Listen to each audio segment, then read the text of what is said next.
আজকাল নিজের দিকে তাকালে কেমন যেন করুণা হয়, মায়াও হয় ভীষণ। সময়ের সাথে সাথে কতটা বদলে গেছি আমরা সবাই, তাই না? মাঝে মধ্যে মনে হয় আগেই হয়তো বেশ ভালো ছিলাম। না ছিল চোখের নিচে কোনো ডার্ক সার্কেল, না ছিল কোনো চিন্তা। দিব্যি জীবনটা বেশ ভালোই ছিল। আজ আছে তো কেবল দুশ্চিন্তা। আজকাল না এত মানুষের কোলাহলের মাঝেও নিজেকে কেমন যেন অচেনা লাগে। নিজেকে নিজেই ঠিক চিনে উঠতে পারি না। যখনই হঠাৎ করে আয়নায় নিজের দিকে তাকাই, বড্ড আফসোস হয়। আর ভাবি, এতটাও তো বদলে যেতে চাইনি।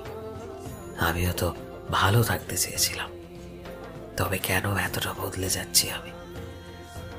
সময়ের সাথে সাথে আমরা কিছু জিনিস বুঝতে শিখে যাই।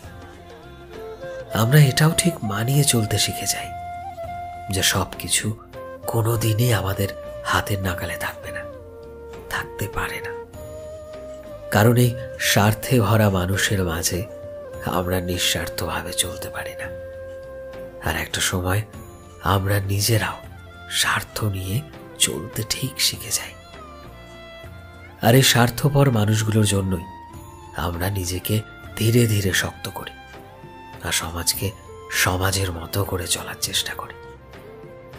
তবু আমাদের চোখ কোথাও না কোথাও যেন আমাদের পুরনো সেই আমিটাকে মিস করে। আর একটা সময় আমরা হাঁপিয়ে যাই অভিনয় করতে করতে ভালো থাকার। আমরা আবারও নিজেকে সেই পুরনো রূপে দেখতে চাই, কিন্তু দেখতে পারি না। আর আমরা চাইলেই সেই পুরনো আমিটাও হতে পারি না। আর এভাবেই আমরা সময়ের সাথে সাথে হয়ে উঠি একটা অন্যরকম মানুষ। সো ফ্রেন্ডস, আমি শোভন ছিলাম তোমাদের সাথে, কলমে বিশ্বজিৎ। ভিডিওটি কেমন লাগলো অবশ্যই কমেন্টে জানিও। এই মুহূর্তে তুমি যদি আমাদের ফেসবুকে দেখে থাকো তবে প্লিজ আমাদের পেজটিকে ফলো করে দিও। চ্যানেলে নতুন হলে প্লিজ চ্যানেলটিকে সাবস্ক্রাইব করে দিও। আর যারা অলরেডি সাবস্ক্রাইব করেছো তোমাদের সবাইকে অসংখ্য ধন্যবাদ। দেখা হচ্ছে নতুন একটা দিনের নতুন একটা ভিডিওতে। টিল দেন সবাই ভালোবাসায় থেকো এবং সবাই ভালোবাসায় রেখো। Thank you.